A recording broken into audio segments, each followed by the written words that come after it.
Paano nangyari na ang isang nakakulong na dating presidente ay muling naupo bilang alkalde? Alamin ang buong kwento. Noong Mayo 14, 2025, isang kontrobersyal na kaganapan ang naganap sa politika ng Pilipinas. Si dating Pangulong Rodrigo Duterte na kasalukuyang nakakulong dahil sa mga kasong may kaugnayan sa kanyang kampanya kontra droga ay muling nahalal bilang alkalde ng Davao City. Nakakuha siya ng mahigit 660,000 boto, 8 beses na higit sa kanyang pinakamalapit na kalaban.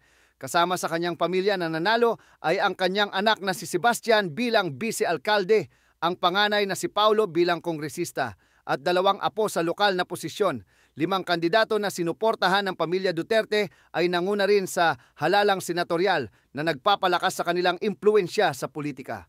Ang mga resulta ay nagbibigay suporta kay Vice Presidente Sara Duterte na nahaharap sa impeachment trial sa Senado sa Hulyo dahil sa mga aligasyon ng maling paggamit ng pondo at umano'y planong pagpatay kay Pangulong Ferdinand Marcos Jr. at iba pa. Ang hatol ay magiging mahalaga para sa kanyang hinaharap sa politika, kabilang ang posibleng pagtakbo sa pagka-presidente sa 2028.